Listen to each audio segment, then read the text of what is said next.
This is Spoiler Country Presents, a commentary track,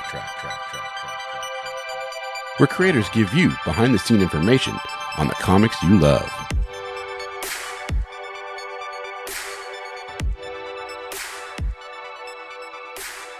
All right, welcome back to Spoiler Country. I'm Kenric, and that is Mr. Horsley. And today on the show, well, it's all about Dead End Kids, Issue 3, Commentary Track, Episode 3 with Frank Gogol. This isn't Commentary Track Episode 3. This is Commentary Track Episode 3 with Frank Gogol. Oh, 3 with Gogol. Okay. It said with Frank Gogol. Well, then I missed that, and I'm the idiot now, so let's move on and pretend that didn't happen. Yeah, third time he's coming on the show talking about doing his country track, giving us the page-by-page play of the insights into the book, talking with Casey. It's so cool that he come on and says I'm with Casey and does this, because learning the behind-the-scenes stuff is so cool, and it's just, I don't know, I feel like I'm just saying so cool over and over again because I'm really a big fan of this series. Yeah, well, and this one is extra long, so we're going to cut it into two parts. So you're going to hear part one today, and we might just release both episodes on the same day, or we're going to do part one today and part two tomorrow. So just keep that in mind when you're reading through this one and listening to this one. It is going to be a second part. Yeah, and the speed in which they get posted will depend on how fast I can edit them. So we'll just have that. It's all on me, whether it's today or tomorrow. Well, let's sit back, listen to Casey and Frank talk Dead End Kids, Issue 3. Perfect time to pull out your copy and follow along.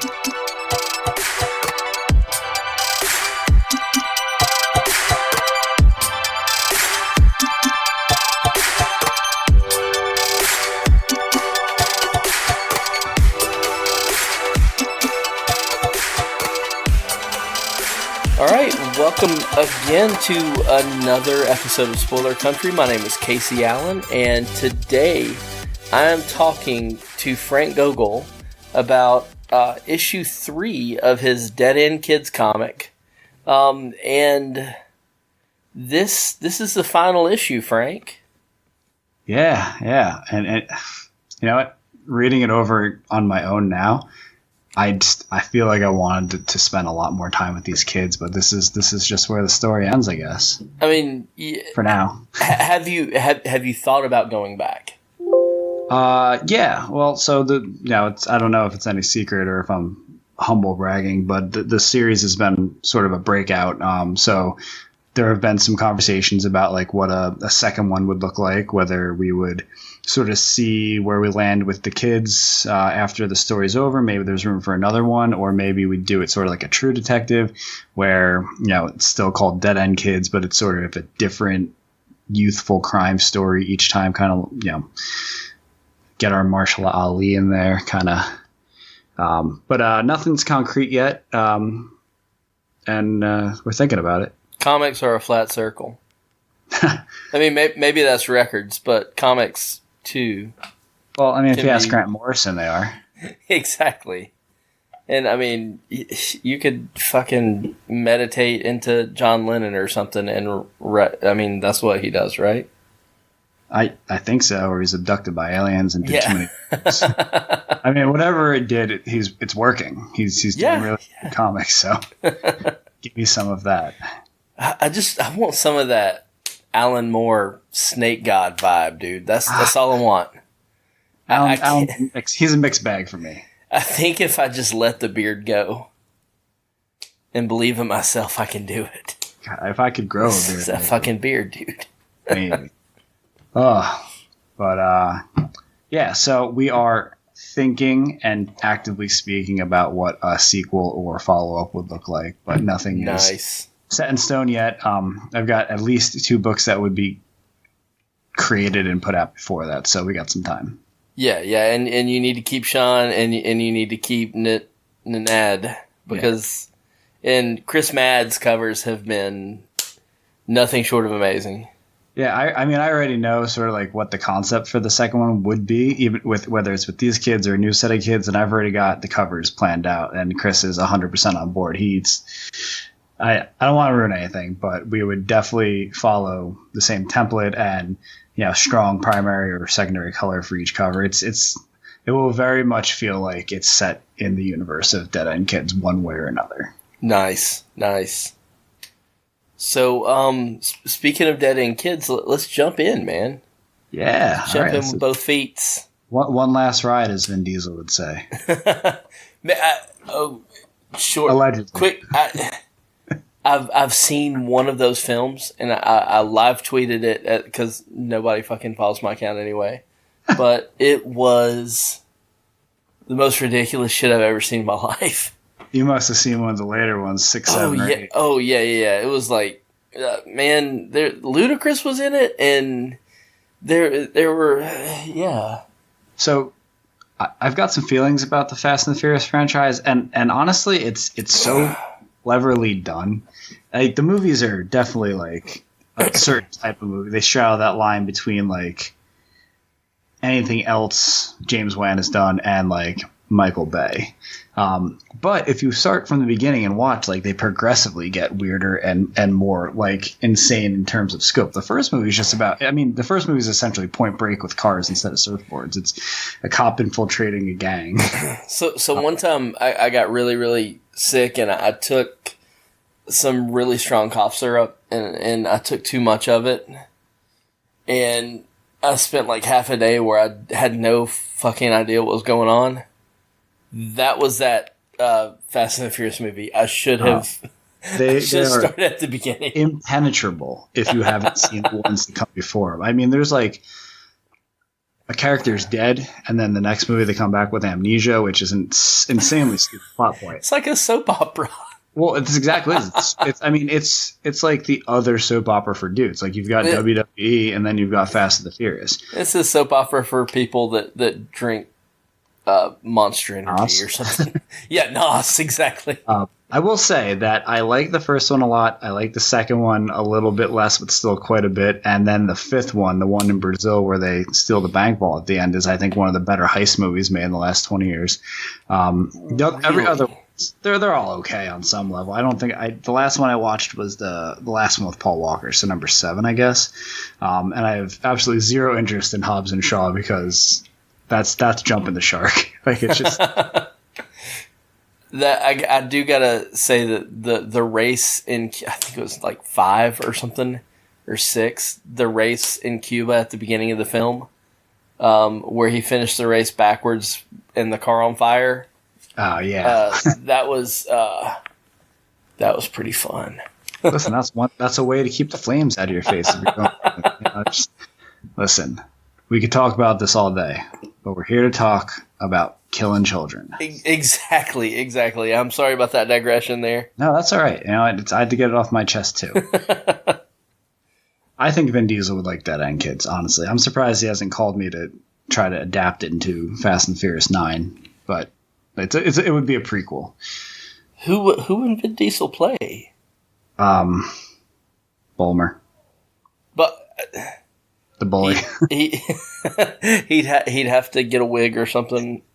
I could see him rocking a backwards baseball cap. I mean, not that I think he's anything like Fred Durst, but they both sort of sit chronologically in the same place in my mind at the very early 2000s. Yeah, I mean, Fast and Furious 1 came out in 2001, I believe, or 2000, and that's like right around the time Rollin' came out, that fantastic album by Limp Bizkit. So, I mean, they're both relics. Vin Diesel is sort of just somehow lasted longer. I digress. Okay, so we're on the cover. Yeah, let's start with the cover. So following the trend of the covers, like I said in both interviews probably at this point, I'm a sucker for well templatized covers, something like you'd see for East of West or Black Science, things that are sort of well graphic designed and pretty striking and have strong sort of color contrasts. So this cover just follows the lead of 1 and 2. We've got a strong primary color in the blue. We've got the graphic design elements of the logo and the white band and the issue number sort of in the same spot. This is the kind of cover that attracts my eye when I walk into the comic shop, and I guess it seems to be working on other people. In terms of the art, Chris has delivered us another sort of interesting, striking image. Essentially, this issue is it's kind of the balls to the wall issue. Like, sort of anything goes, no one's safe. And not everyone makes it out alive, and not everyone makes it out unscathed physically and emotionally. And I really, when Chris and I were talking about what this cover would look like, we sort of came up with this idea, well, one of these kids is probably not going to make it out in some form. So how do we sort of sell that to the reader with the image? And I just said, why don't we just have them all falling through the ice? It plays into the themes. It sort of puts everybody on the same level in terms of danger. And I think it's a pretty cool image. Like, we didn't have, sort of as dynamic of covers for the first two. The other two are pretty static. You've got the kids leaning up against the dead end sign on the first one, and then you got the kids laying in the street in the second one. This one is sort of active. There's stuff going on around them. The little bubbles sort of, add a little bit of momentum to the page, for lack of a better word, dynamicism. I just really like it. I think it's a really balanced cover. I love that Amanda's sort of front and center, and the other two are sort of taking a back seat. I feel like she's, for me, the breakout character, and really the one that I identify with most. So I like to see her getting some love, because, at this point, I'm as much a reader and fan as anyone else. Like, I stopped creating this book about a year ago, and ever since, I've only been able to look at the finished product. So, yeah, it's a sort of surreal feeling. But as far as the covers go, I think this one sort of hits all the same boxes the other ones did, and in its own way. Yeah, it's really, really well done. Again, I can't say enough about how awesome Chris Matt is. So he knocks it out of the park with this, and it kind of picks up the Nirvana theme from a little bit, from earlier. Yeah, but they're all sort of reaching for that dollar, aren't they? Yeah, and they're all equally in peril. So, I don't think I spent enough time looking at this cover, because I'm noticing like lots of little things right now. Like, I never noticed before that Tank is pulling Murphy down with him. Yeah, I noticed that.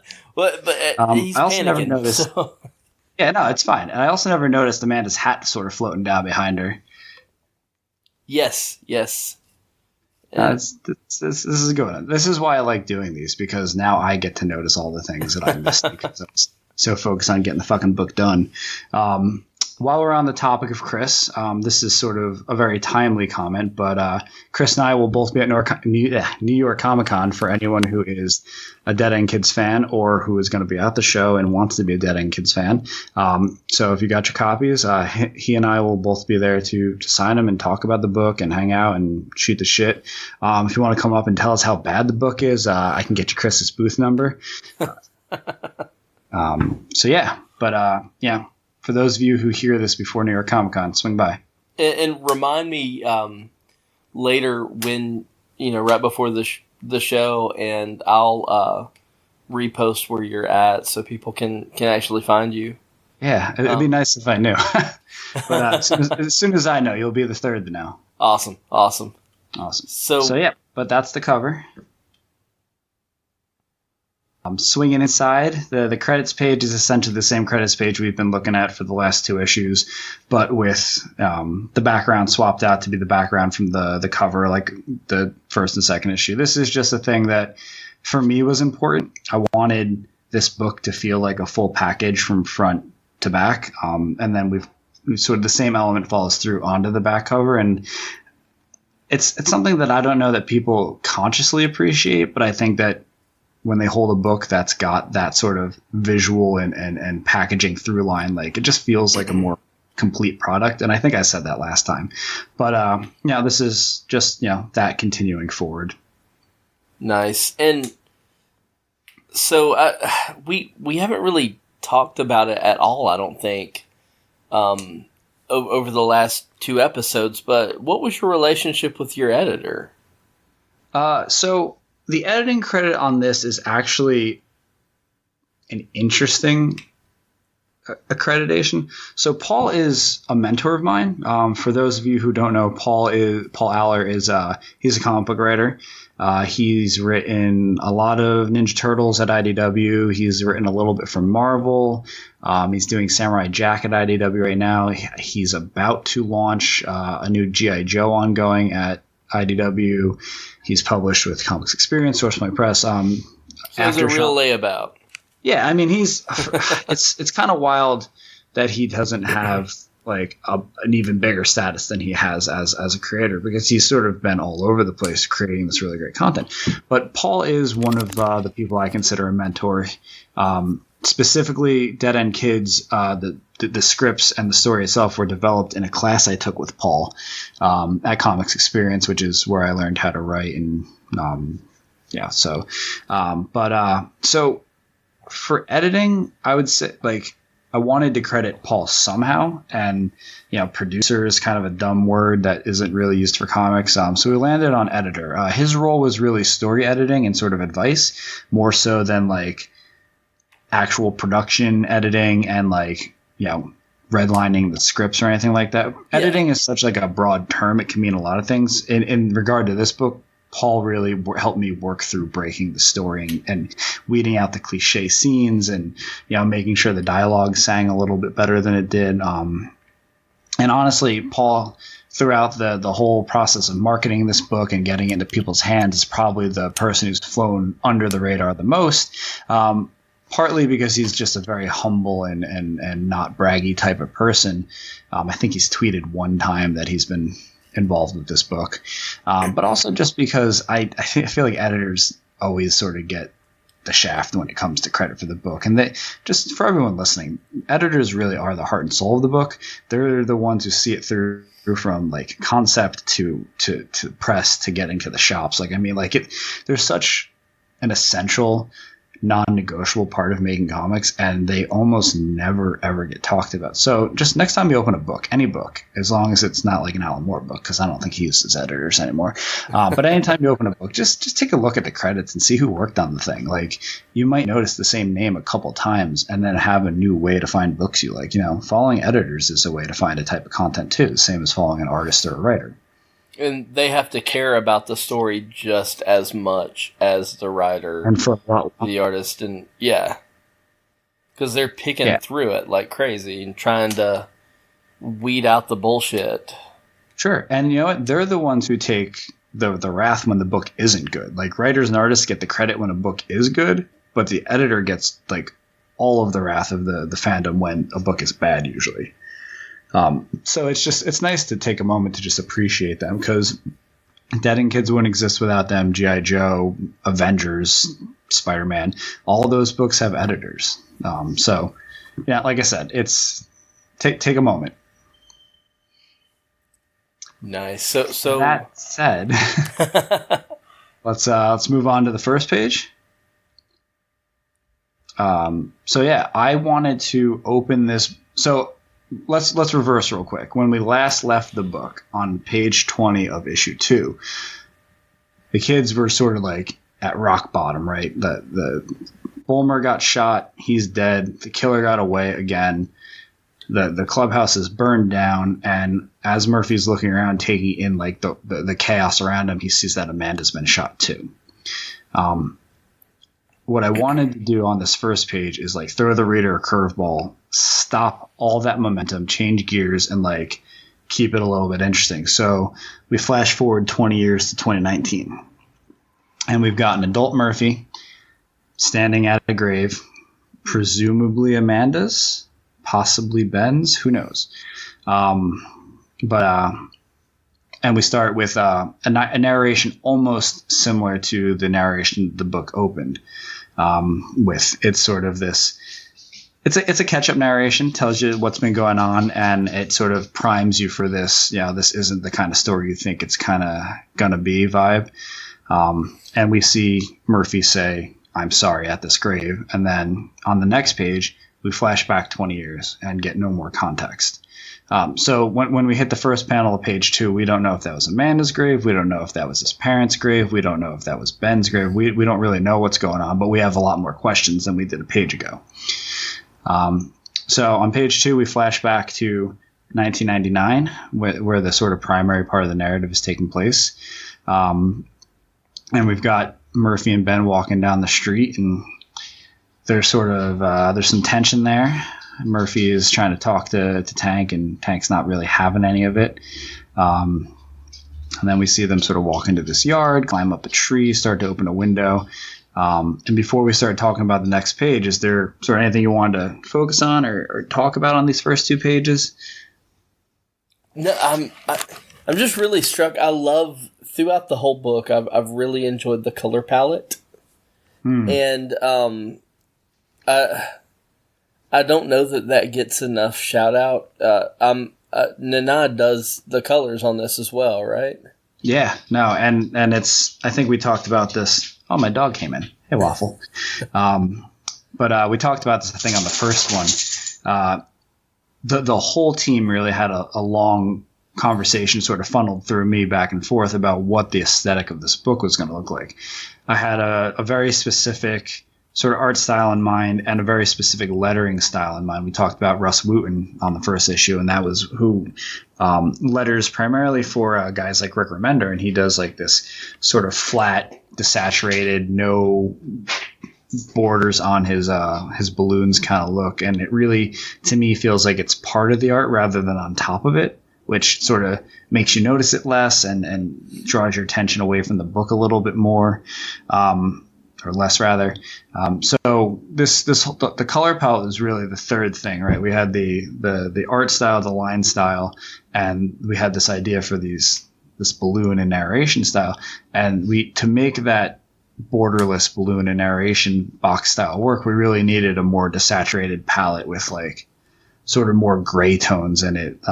Like it wouldn't really work on something very vibrant, like a Scotty Young book. It wouldn't work the same way. Yeah. So that's where the color palette came from. And that gave us like that sort of incredible look that the night scenes have, like with the very purpley gray. We wouldn't have got that without all that other stuff. It's just really pleasing to the eye. It's clean. Yeah. I don't know. I'm very particular about like the comics that I think are aesthetically pleasing. Like I read a lot of comics and I don't mind other styles, but there are some styles that really stick. Like Deadly Class is a book that I think looks good visually, as well as being a good story. And it's not like the art; it's like the whole everything, the package, the logo, the cover styles, the way the letters are done, the color palettes are very flat and saturated. I mean, like that's a book that was thought about at every level from top to bottom and turned into like the perfect storm of elements. And not to say that Dead End Kids is that, but that's what we wanted to try and get to or as close to as possible. And the book, there's not one page of this book that strays from that aesthetic that you have. So it's really, really well done. Nice. I'll let the guys know you said that. Yeah, they killed it. So yeah, they make me look good. Like I'm getting most of the attention on this because I've been the face of the book promoting it. But I did the least amount of work to make this the thing it is. Slacker. Yeah, I really like that body language in panel 5, the final panel on the page. Page 2. Yeah, yeah. When he crawls into the window. And he's got his hands up. Yes. Yeah. Well, it's so one of the things that doesn't also get talked about a lot when people talk about creating comics is page turns. Every right-facing page, the last panel should sort of beg some question of the reader to sort of propel them to turn the page, right? Most people, if you've paid for a comic, will turn the page anyway. But, if it's the first issue of a book, you really want to have a lot of momentum. And, like, that's just something that's really ingrained in the way I tell stories. This is, I believe, a left-facing page, but it's just sort of my sort of standard approach to a page to always have some kind of page turn to propel the people who are reading the book to the next page. I think that this was a fun one. This was a hard page to write, actually, like sort of getting the beats right and landing on that moment. Because, again, on the last page, you had questions about what the fuck's going on, whose grave is Murphy at. On this one, you're at the end of the page and you're like, oh shit, what's got Murphy all fucking spooked as he's climbing through this window. It's Nanad is one of the sort of criticisms he's gotten across this and Grief, the other book we did together, is that sometimes his characters can look a little stiff, which I don't know any artists who hit the nail 100% of the time. But what I will say is when he does like an emotional beat or like a really important moment, like the characters always look organic as hell. Like, I mean, like really just, you know, when you write a panel description, it's really hard to describe in words what you're trying to get down on the page. Like trying to tell the artist to, you know, this person's like really sad and like their world's falling down around them and they're hunched over and their hands are in their heads. Like, how do you say that in like one or two sentences and in a clear way? And not for nothing, Nenad's first language is not English. So like, I mean, there are extra barriers in the way of this. And he really, really understood. Yeah, he's taking on like a champ. Now, quick aside, did you have a window friend? Because I had a girlfriend that I would. So all of the kids I grew up with who these characters are mostly based on, we all lived on first floors. We had 2-story houses, I think, every one of us, but all of us had first floor bedrooms. I don't know what that architectural style is because I know that that's not usually the case with bedrooms. They're usually on the second floor of a home.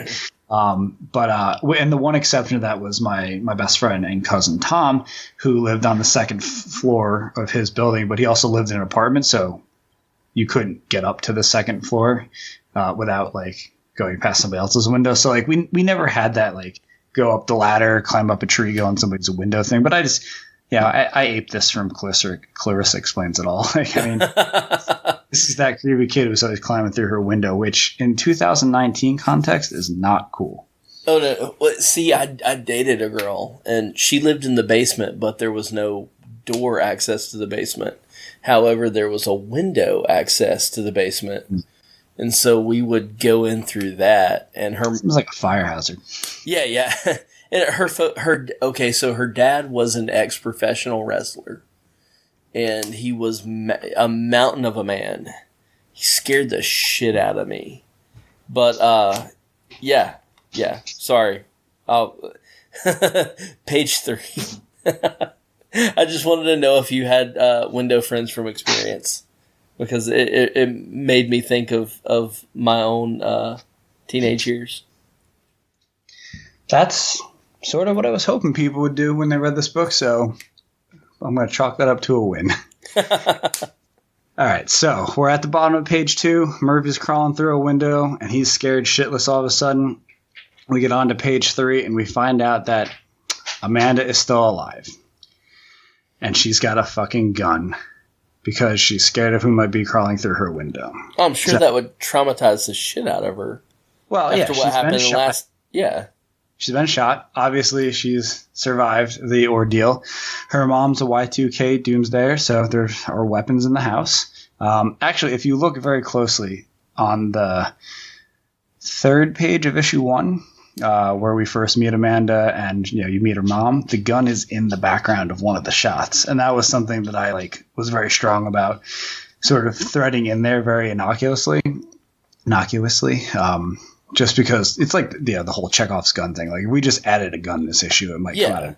Yeah. And that maybe people wouldn't have even cared. But I remembered that from that first issue because it stood out, and it was a good character cue, though, for the mom, because you kind of saw, oh, she's off the deep end about this Y2K shit. Well, one of the things I really strove to do, and I don't know how successful I was, but I think I was at least a little bit successful, is let the sort of visuals and the things that happen in the book that don't seem important really end up playing a more important role later. And this gun is one of the examples of one of those visual payoffs.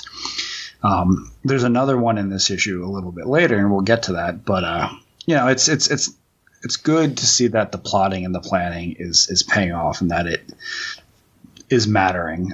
Because when you're creating stories, it doesn't matter how long they are. You spend so much more time planning them and creating them than people spend with them. I mean, you can read this whole series in a sitting. It took me and Nenad and Sean the better part of a year to put it all together. And right up until the 11th hour, we were tweaking things. And even now, I'm sort of revising my opinion about things. And it's just when it's a little bit gratifying to see that the hard work does pay off. And then for all the shit you guys aren't noticing, God damn it, look harder. We put so much effort. I'm kidding. I mean, I like how adept Nanad is to drawing different body types. Yeah. Well, that was another thing we really talked about. One of my big criticisms, especially of superhero comics, is sort of everybody kind of looks the same unless they look like drastically different. Like all the X-Men are essentially the same body type, with the exception of Beast and Wolverine. Yeah. Wolverine, short little dude who's kind of wide and tough, and Beast is a furry cat person. But Scott and Havoc and Nightcrawler maybe is a little more wiry. Gambit, but they're all essentially like 6'2", 6'3", thin, fit people for the most part. Yeah, and these are kids like in puberty. So Tank he's the big kid who's got a growth spurt, and he also comes from sort of a bigger stock of family. So it made sense for him to be bigger. Ben and Murphy they're sort of like the Scotts and the Havocs of the Dead End Kids world. They're sort of the average, not overweight, not thin kids. They're just teenage kids. And Amanda's just, she's a girl. We didn't over sexualize her. Most of her clothes cover pretty much all of her body. But you can tell she's a 13, 14-year-old kid. And, I don't know. It's something that I am hyper aware of when I create characters, because it's just, I don't know. It's important to show things as they really are in ways that matter sometimes. And this, if you go back and look at this book, it's full of different shaped, different aged people. It was something that we could have took steps further even. But there's only so much space in 6 issues, or 3 issues rather. Hang on real quick. I'm going to shut the window. Maybe we want to go back and maybe ask me a question again. So find a good spot to cut that. Sorry, I live in a city. Oh no, it's all good. It's all good. We were just talking about the different body types and how Amanda wasn't overly sexualized, and how important it is for you to show things as they are rather than the maybe stylized. Perfected form. Listen, like I was saying, we could definitely have taken it further and done more to even be more representative of what the world looks like. It just wasn't something that happened organically as I was creating the story. It's very much a product of where I grew up and the people I grew up around, how I imagined these characters. And Grief is a book that was really full of diversity in a lot of ways, and I don't know. It wasn't something that was at the forefront of this book as much as maybe it should have. But like I said, these are the people I grew up with. Kids from the suburbs. Yeah, I mean, this was honestly, like, if I could be a little bit selfish, this was a little bit for me, and catering to an experience that I had growing up. Yeah, as selfish as that can be. But aside from that, we really did go to great pains to make sure that there was a diversity of body type and age of the parents and little things like that probably will go mostly unnoticed by most people. But I think one of the greatest compliments this book has gotten is the authenticity of it. And, I think that it's those little things sort of cumulatively that lend to that authenticity without people really realizing all the different sources of it. And I'm sure a lot of people reading this have had the experience of being a kid and suddenly realizing that you're in something where you are over your head. Yeah, absolutely. And it scares the shit out of you. Well, and that's the problem with this book and with in general. It doesn't scare Murphy enough, and that's why it keeps getting worse. But back to the page. So Murphy and Tank climb through the window, and Amanda's there. Amanda's alive and well. One of the things that I was worried about sort of structuring the story this way was sort of time jump heading 2 weeks into the future and not really addressing the immediate aftermath of Amanda getting shot.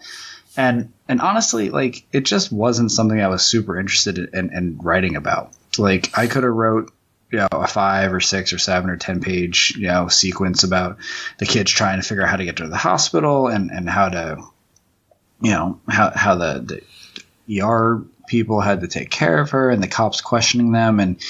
And as easy as I could just explain that, the reader can imagine it. It's not a plot hole. It's not interesting. We've seen it a million times. And by skipping over it, it gave us that sort of anxiety factor at the beginning when Murphy's standing at a grave and he's saying, I'm sorry I couldn't protect you. It was a structural choice. It was a stylistic choice. Some people are going to hate it, and that's life. I'm sorry that the book didn't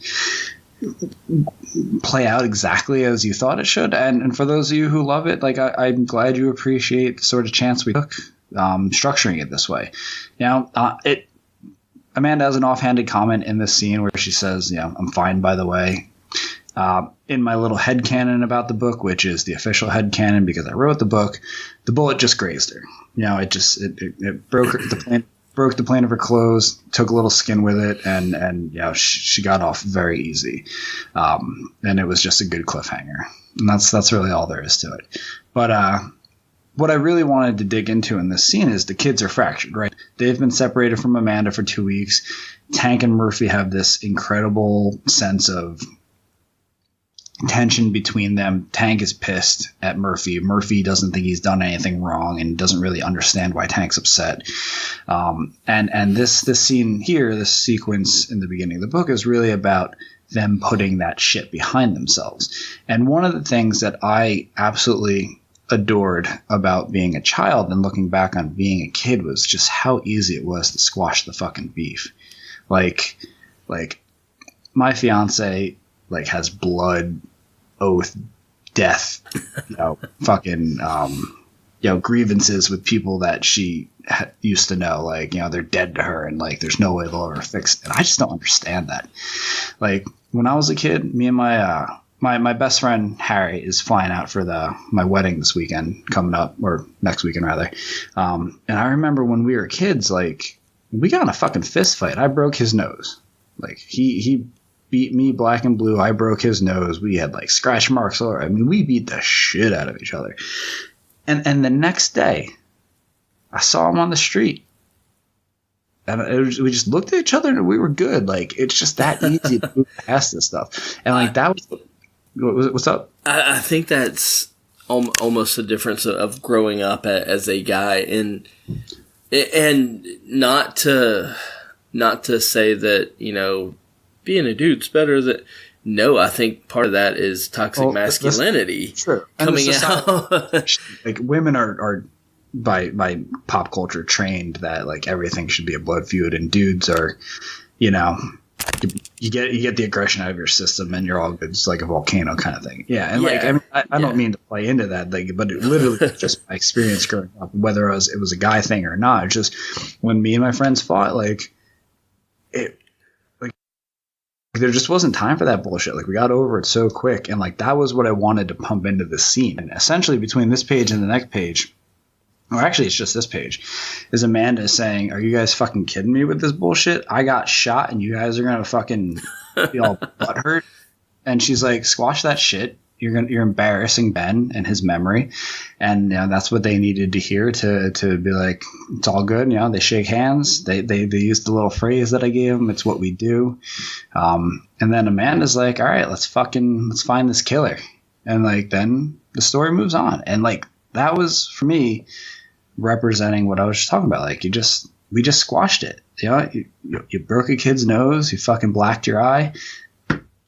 You squash it the next day. That wasn't always the case, but more times than not. And one of the things I really wanted to tackle with this book was this idea that childhood is not this simpler golden age time that we all remember it to be. But for me, this scene was me also saying, but it wasn't all not that way. Right? There were things about it that were simpler and less complicated. And this is one of those things for me. And and Amanda was totally justified in calling them on their bullshit. Absolutely. I kind of chuckled when I read that. I was like, yeah. Yeah. Well, I've always wanted to write a parenthetical line of dialogue, like just this thing that's sort of set off to the side and it's in dialogues, and I'm fine, by the way. Comment, like, just it tickled me when I wrote it, and I think 3 people told me to take it out, and I was like, nope, stay in forever.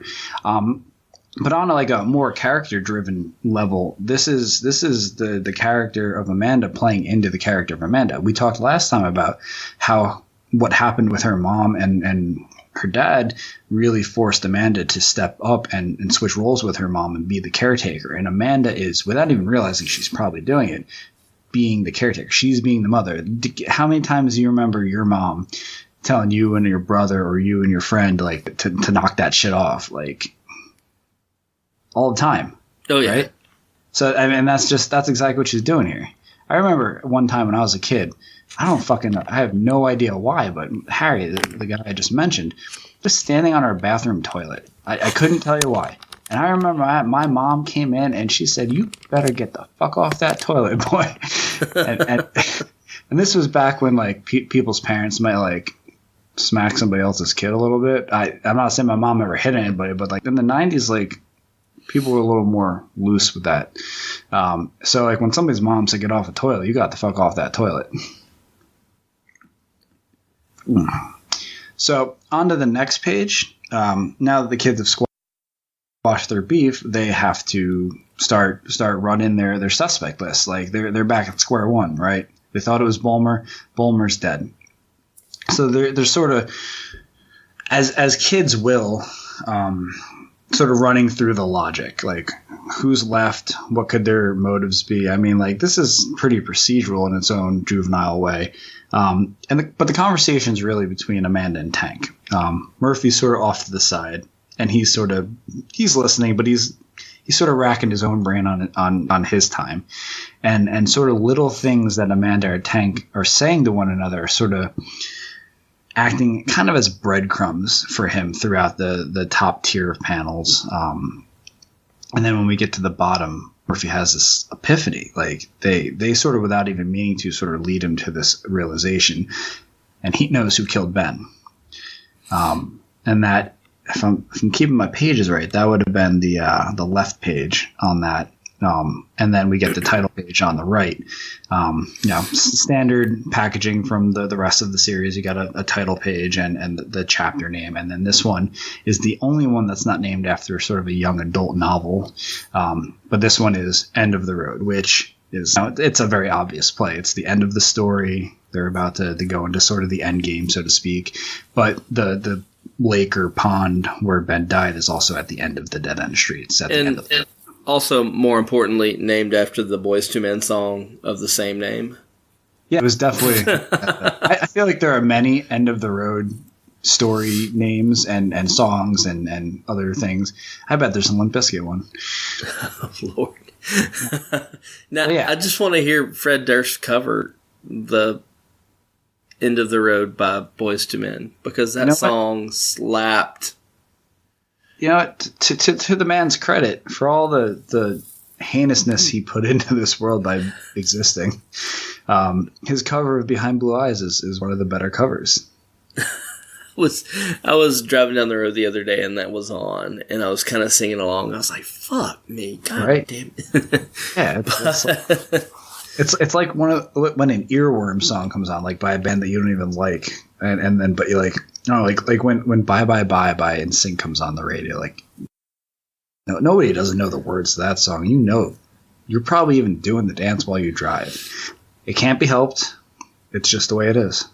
I think Behind Blue Eyes can be like all the credit can go to like Roger Daltrey and the boys from Who. So 110%. But as far as like covers that make it to radio, I don't know. It works, and when it breaks down into like almost a hardcore song at the end, like I can really get on board. Like that's more my musical space. I just don't like Limp Bizkit. So let's dive back in. Let's get back on that road. We are back at the lake. Yeah. So we flash forward after the title page. It's later, and the kids are waiting. Murphy's got a plan. we as readers don't really know what the plan is. The kids have sort of started to execute the plan. Now we see them wait for it to sort of spring off. And they're waiting and they're waiting. And this was a sort of fun page to write because if you think back to the first issue, there's the scene, it's like page 5 or 6 or 7, where the kids are sort of planning and executing Ben's surprise party before Ben shows up, and they leave Tank to watch guard. And there's a tier of 3 panels. It's sort of the same shot each time, but it's sort of or that Tank watching guard, and he's, we see him in the first panel, he's awake. In the second panel, he's nodding off. And in the third panel, he's wide awake because he hears something. And this is not the same thing, but it's another one of those sort of wait and sort of comedic. I mean, you see them sort of go through the motions. In the first in the third panel, Tank's yawning. In the third panel, after that, they're sort of looking tired and kind of looking around like, what the fuck? And then, something happens towards the end of the page. Somebody's coming. And this was the next page was another one of those ones that was kind of hard to write because I wasn't really sure how to describe somebody walking up shadowed in silhouette like this, as in the first panel. And we wanted to do it in such a way that it was not at all clear who it was. And then in the second panel, you might start to get a sense, but honestly, most people's memories probably aren't bringing to their mind who this character was if they've seen them before. And then in the last panel of this page, we hear from Murphy's pocket the "I got your message" and sort of the electronic bubble. And this is where like a bunch of things start to come to a head. The electronic bubble is a hint, and we've seen it before in the book, and people might not immediately remember where, and we've seen this character who we're about to find out who is before in the book, and when we turn the page we find out that it's Ben's dad, and he's talking on a walkie-talkie. And we know from the first issue that Ben got a walkie-talkie from Murphy as a birthday present, and like the pieces are starting to come out, and in another few panels, we will probably have all the information we need to understand what's happened in this book. And sort of laying this groundwork and sort of executing on it at the end of the book, where we are now, was kind of like a planning nightmare. Like, right, I wanted it to be a surprise, and I wanted it to be surprising, but I also wanted it to make sense. And like, that is a hard line to straddle. I'm not like bragging at all. Like it was a miserable experience trying to make this work, and hopefully it did work. But we get the reveal on the next page that Ben's dad is the killer. And on those previous 2 pages, I really enjoyed those transitions and how subtly he brought that character forth. Mm-hmm.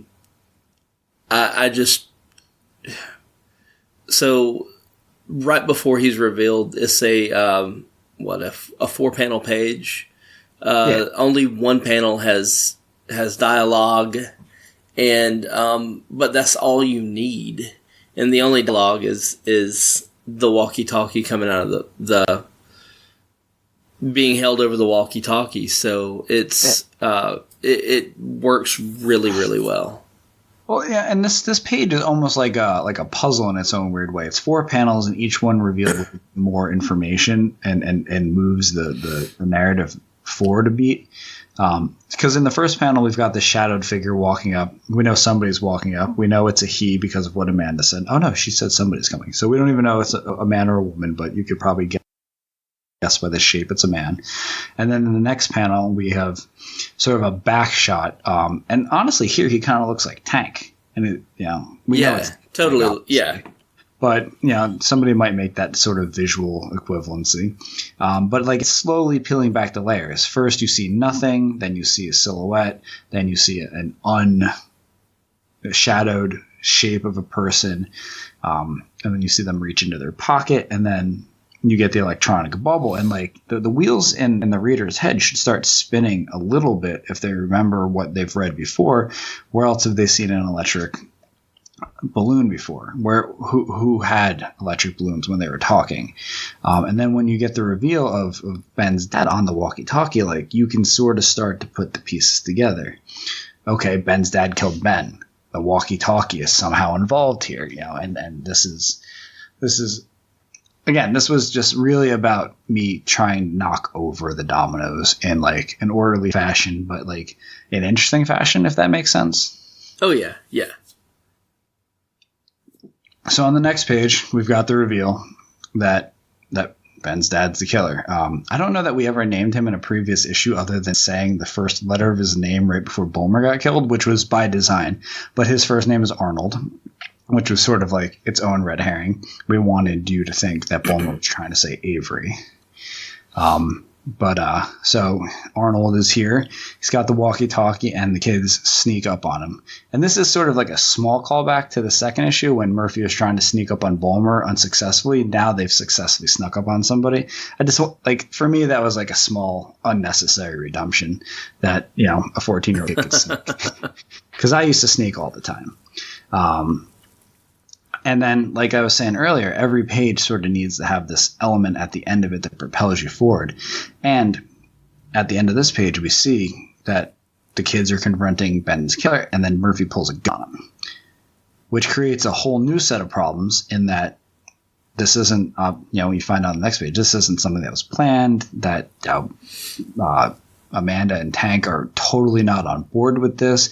And then they sort of raise some ethical questions here. The sort of page turn at the end of this is Amanda essentially asking Murphy, like, yeah, this guy killed Ben, but if you kill him, how are you better?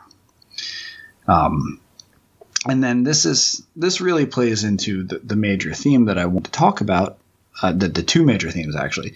Do the things that happen to you as a child determine who you become, and how much choice do we have in that? And right now, like, we see in Arnold this person who had this horrible thing happen. His wife died, and it totally twisted him into just this insane, not healthy killer of a person who killed his own son.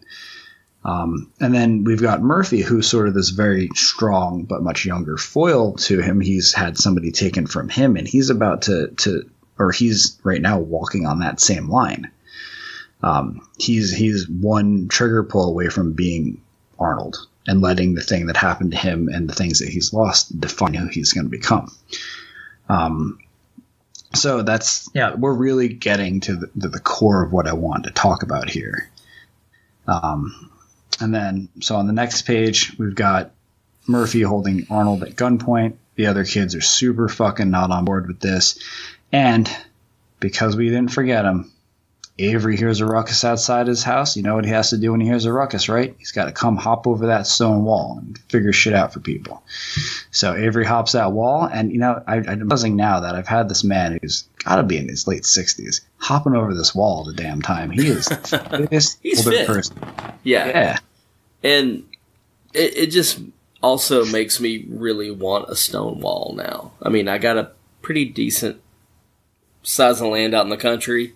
I can get a stone wall. That's pretty rad. That's kind of like a status thing almost. Like, fuck, I got a stone wall. Where I grew up on the Jersey Shore, not where the Guidos live, but like the real Jersey Shore. But I went out to high school in western New Jersey, which is mostly farmlands. A lot of people don't know that, but where I went to high school in Flemington was mostly farmlands. And it was also very close to like where the Battle of Monmouth and a lot of the early Revolutionary War stuff was fought. And like, so there's a lot of colonial houses out there, and everyone had a stone wall back then. I feel like we need to bring the stone wall back. I'm just saying aesthetically. It needs a revival. Yeah. But so now all the players are on the board. We got Arnold revealed as the killer.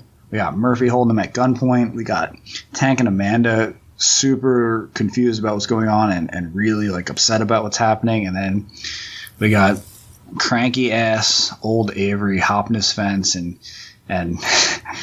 this sequence. I'm gonna read it because it makes me laugh. So we got Avery walking out his door, and he says, "The hell is going on out here?" And then we have like a close up in the next panel of him and his goddamn kids every fucking time. So then we got in the third panel, he's on screen, or on page rather. He's hopping over the fence, and it says, "I told you to keep away from this end of the street. I even gave you a pass whooped that Bulmer kid, but this is one time too many. And then he's sort of in the mix, and he sees what's going on. And like, there's a very conscious word choice here in this last panel on this page, where Avery calls Murphy's son. One of the sort of more subtle elements of the book is essentially everyone in this book is acting as some kind of parent to Murphy. Now, that's not necessarily something I intended, but it's a sort of natural extension of Amanda's character and how she has to act. Tank, and just by nature of his stature, is Murphy's older brother, so he's got like some sense of authority over him, even if Murphy doesn't listen. His foster parents are his actual foster parents. Arnold is sort of like this sort of twisted anti-version of a parent for him, like guiding him to become this awful version of himself. And then we've got Avery, who's sort of in this scene this voice of reason in his own weird way, and he's saying, what the hell are you doing? So we get on to the next page, and this is where like we start to build the pressure. Murphy's just telling everybody shut up, and he wants answers. He wants to know why Arnold killed Ben, and he's backing him out onto the ice. And this is Sean doing his magic. These little, very flat colored cracks happening on the ice as he steps backwards. Again, they don't like, especially like the way he stretched them to be sort of on the plane of the ice here. Like they're not on the art; they're part of the art. And sound effects are hard, so like if I'm cool with them and they don't bother me, like that's usually a good sign. And these are clutch. And we get to the end of this page, and the page turn here is the answer to Murphy's question, why did you kill Ben, is because of you. Arnold blames his killing of Ben on Murphy. And that opens up a whole new can of worms here, a new set of questions even. And so, on the next page, Murphy he digs in a little further. What do you mean because of me? And then Arnold goes into this whole explanation about how he cared for Ben and took care of him and made him sure he got his education and that he was fed and that he had a roof over his head. And, like the things your parents always threaten you with when you're a kid, put a roof over your head and food in your mouth, you're going to respect me, blah, blah, blah. But, like, this is, like, a very serious take on that. And it's the truth. Like, Arnold, for all his faults, is obviously a child murderer. For 14 years, took care of this kid in like, sort of the essential checkbox kind of way. Like, the way where social services wasn't going to come and take him away. But, I mean, like, and that's not an emotional support, but it doesn't count for nothing, right? Like, having a roof over your head and food in your mouth and clothes on your back really is a significant part of well-being. This is sort of where I can identify with Arnold in this scene. And then we get this really great middle panel toward the bottom of that page where it's a close-up on Arnold, and he says he's done all this for Ben, and his reason for doing it is it's because it's what she would have wanted. It's because it's what Ben's mom would have wanted him to do in this situation. And then we start to get context for why he did this. He didn't want to be a father. We know that from the flashback scene in issue 2, and we know that he was willing to give it a shot for her. And then tragedy struck, and there are complications, giving childbirth, and she died, and what was left was this newborn baby, and this man who never wanted to be a father was willing to do it for the woman he loved. Now she's not there, and now we see that 14 years of this has weighed on him a bit. But he's sort of soldiered on, and he he's not forgivable, but he's tragic in his own way, which I think are the best villains are. Like, they're relatable, and you can understand where they're coming from, and you can understand why they think they're right, even if they're wrong. Yeah. You see his drive and what makes him tick. You see his humanity and where he fails as a human. Yeah. But so far we don't really have the motive, like the thing that pushed him over the edge. Like, we understand that he resents Ben. He took care of Ben because it's what his wife would have wanted, and he's honoring her memory. And then the second to last pen on this page, the last one in that tier, Arnold essentially, I'll read it out. He says, "But then I overheard your little heart-to-heart, and I saw it in his face. You really convinced him that she could have cared for him after what he did."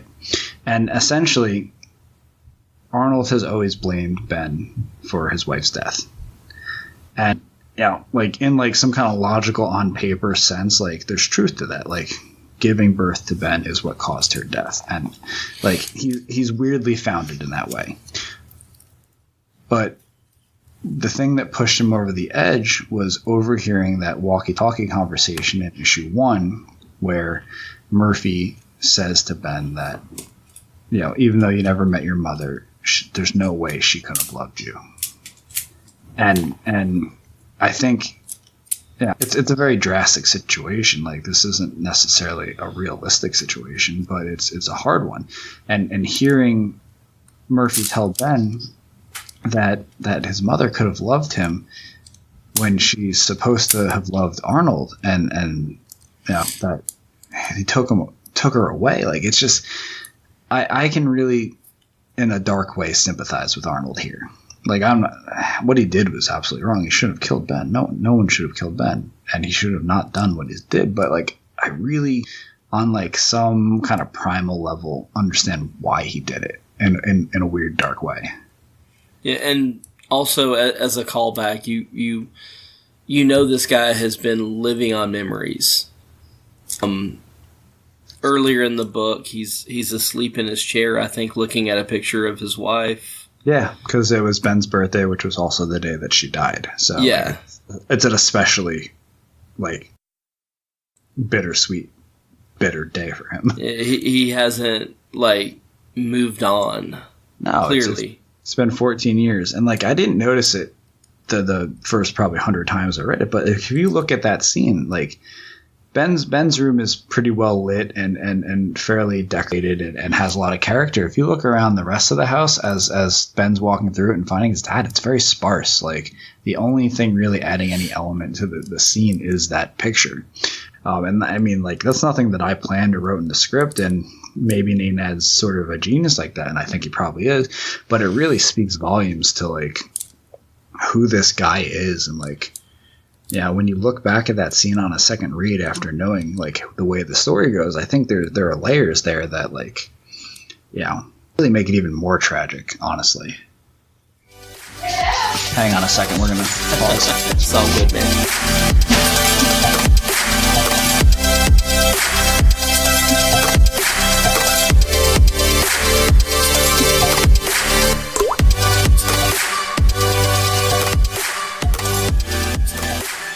All right, what'd you think? I think with all of these, I think it's a thing that if you are interested in the creative process of a book or what goes through the creator's mind as they're writing things out, it's giving that insight. I think it's a thing. It is a thing. It is a thing. But it's a cool backstory, right? I think honestly, if we had a creator come on, and this is not Frank Gogol, I love his work. I think Diddikins is great. But if we had a writer come on of a story we didn't really care for and walk us through this, it would then become interesting because we would then understand why the writer did what they did. I think that's the power behind talking to the creator of the show, of what they're doing. Yeah, I mean, doing it something like this, like if you're interested in the creative process, this is a great way of understanding and getting into somebody's head of why they do what they do. And even books, like you said, that you might find uninteresting, all of a sudden become interesting because you go, oh, I see what they're thinking there. Right. And I get why they went that direction when I'm reading that book. And I'm like, what are you doing? Why did they even say this? Exactly. So with that being said, and this is a horrible segue to this, but whatever, if you are a creator out there and you want to come on and talk about your book in this kind of a format and go page by page and give us a play-by-play and give us the insights of why you did what you did, we'd love to hear from you. We'd love to have you come on the show and talk to one of us or Casey and take us through your book. So you can do that by emailing spoilercountry@gmail.com and give us and let us know, or you can just hit us up on Twitter at spoiler_country and DM us there, and we'll be happy to get something set up for you. There you guys go. That was way out of order, but that works. You know, I do what I do.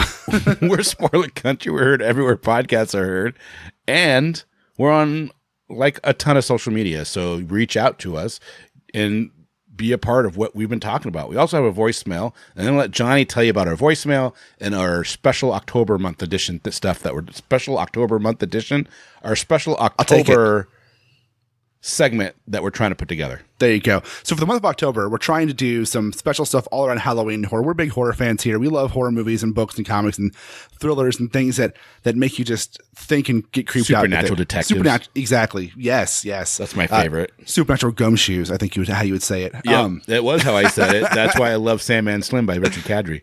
Which is a great, great series. I'm on book 5 now, by the way. Oh, good. But we were doing a thing where we asking people what their favorite movie, favorite book, favorite comic book, favorite story, favorite thing, something that involves Halloween or horror or something scary. And this is something anybody, you can do it in the medium that you want to do it. If you want to write a blog, or I guess you'd call it a blog. It wouldn't be a blog. I guess it would be a short story. An article or story. An article, whatever. We can post it through our website. We'd love to have that. If you want to give us a video, we got a YouTube channel. We'd love to have that. If you want to call the voicemail, give us a short story, or talk about even about a time that just scared the shit out of you, we'd love to have that. Right. And you can call 707-656-2080. One more time, 707-656-2080. And tell us those stories you want to tell us. Tell us your favorite horror thing that's out there. If you want to write something to us or send us a video, or if you want to record an audio file of your own incident to us, again, use that email address from earlier, spoilercountry@gmail.com. And if whatever you're trying to send us, if it's too big, let us know. Email me, and I will send you a Dropbox link so you can upload it too. There you guys go. Don't forget, this is part 1. Part 2 is coming soon. And on top of that, open your mind and read more. See ya. Ah.